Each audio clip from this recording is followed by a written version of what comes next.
უმრავლესობის ხდომა პარტია ქართული ოცნების ცენტრალურ ოფისში დღე მეორე. Ხდომა თითქმის 8 საათის განმავლობაში გრძელდებოდა. მისი დასრულების შემდეგ ცნობილი ხდება, რომ ერთმანეთთან დაპირისპირებულმა დეპუტატებმა პოზიციების დაახლოება შეძლეს. მთავარი განსახილველი საკითხი უზენაესი სასამართლოს მოსამართლეობის კანდიდატთა კრიტერიუმები იყო. კონკრეტულად როგორი იქნება კრიტერიუმები, ამაზე უკვე სპეციალური სამუშაო ჯგუფი იმსჯელებს, რომელიც ზეგ კვირას შეიკრიბება და მას პარლამენტის თავმჯდომარე ირაკლი კობახიძე უხელმძღვანელებს. ნათია სონღულაშვილს ვრთავთ ახლა პირდაპირ ეთერში ქართული ოცნების ოფისიდან. ნათია, რა განცხადებები გაკეთდა ხდომის დასრულების შემდეგ? ძირითადად ორი მიმართულებით შეთანხმდა მმართველი გუნდი, რომელიც მიხედვითაც იუსტიციის უმაღლესი საბჭოს მიერ კანდიდატების შერჩევა მოხდება ღიად და გამჭვირვალედ. გარდა ამისა, პარლამენტში კენჭისყრა ჩატარდება ინდივიდუალურად და დეპუტატები მიიღებენ ინდივიდუალურ გადაწყვეტილებას, რაც შეეხება კონკრეტულ კრიტერიუმებს და პროცედურებს. ამის შესახებ გადაწყვეტილებას მიიღებენ სამუშაო ჯგუფის ფორმატში, რომელსაც ხელმძღვანელობს პარლამენტის თავმჯდომარე და მასში შედის ყველა დაინტერესებული მხარე. ეკა ბესელიას გუნდისთვის რჩება პრინციპული საკითხი, რაც უკავშირდება საბჭოს მიერ კანდიდატების რაოდენობის წარდგენას და გარდა სასამართლოს თემისა დღევანდელ უმრავლესობის ხდომაზე იმსჯელეს შიდა საკითხებზეც, თუმცა მთელი დღის განმავლობაში კეთდებოდა განცხადებები, რომ გუნდიდან ვინმეს გარიცხვის თემა დღის წესრიგიდან ამ ეტაპზე მოხსნილია.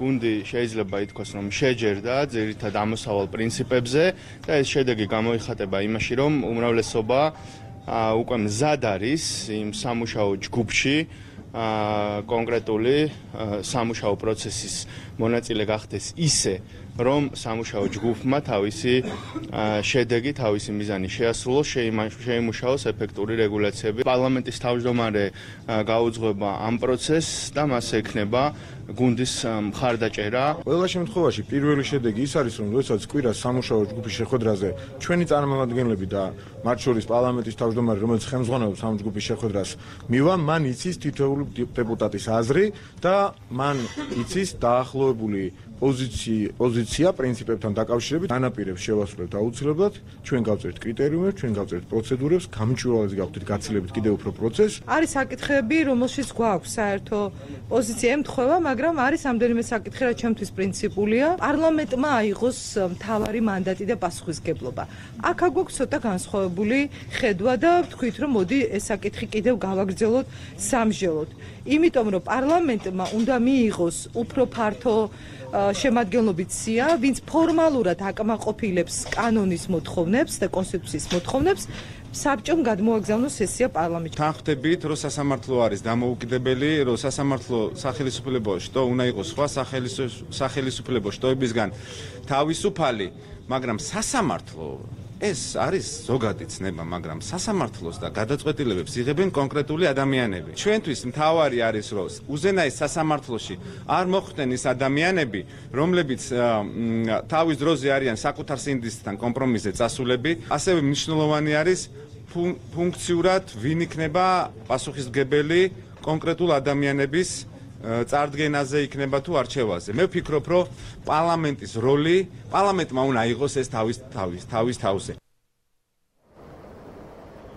გუნდში მიმდინარე მოვლენებზე დღის განმავლობაში განცხადება გააკეთა პრემიერ-მინისტრმა მამუკა ბახტაძის განცხადებით პარტიაში მიმდინარეობს ჯანსაღი პროცესი, ასევე მისი შეფასებით უნდა შემუშავდეს კრიტერიუმები, თუმცა ბახტაძე ამბობს, რომ დღევანდელი ხელისუფლება არასდროს ჩაერევა სასამართლოს საქმიანობაში. ორი დღის განმავლობაში მიმდინარე შეხვედრებს ესწრებოდა პარტიის გენერალური მდივანი კახა კალაძე და დღეს მანაც გააკეთა განცხადება. კალაძე ამბობს, რომ გუნდში იყო სხვადასხვაობა, ასევე გაკეთდა ისეთი განცხადებები თანაგუნდელების მიმართ, რომელიც არის მიუღებელი, თუმცა კალაძე მიიჩნევს, რომ მნიშვნელოვანი არის ერთობის შენარჩუნება.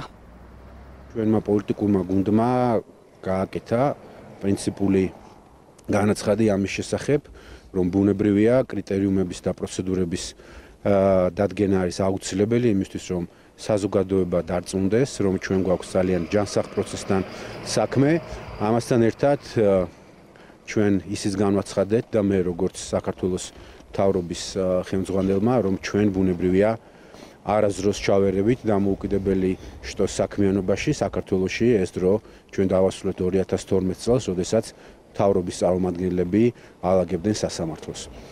მაგრამ რაც შეეხება პროცედურებს და ობიექტურ კრიტერიუმებს, ის აუცილებლად გასაწერია და ის უნდა იყოს თავსებადი საუკეთესო მსოფლიო და ევროპულ პრაქტიკასთან. იყო ასთა სხვადასხვაობა კონკრეტულ საკითხებზე, იყო ისეთი განცხადებები თანაგუნდელების მიმართ, რომელიც ნამდვილად არ არის მისაღები და სასურველი და ყველა პრობლემულ საკითხზე მიდის მსჯელობა.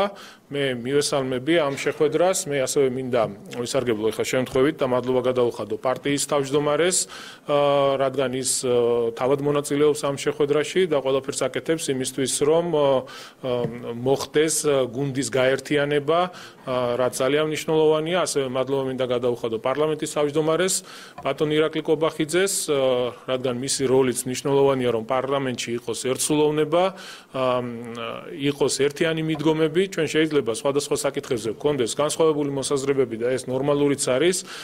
ყველა ერთ მოსაზრებაზე ვერ ვიქნებით, მაგრამ მსჯელობები უნდა მოხდეს გუნდის შიგნით. ირაკლი კობახიძის ხელმძღვანელობით სამუშაო ჯგუფის წევრები შეიკრიბებიან კვირას და პირველ სხდომაზე მოხდება პოზიციების გაცნობა. ეს ნათია სონგულაშვილი იყო, გმადლობ ნათია.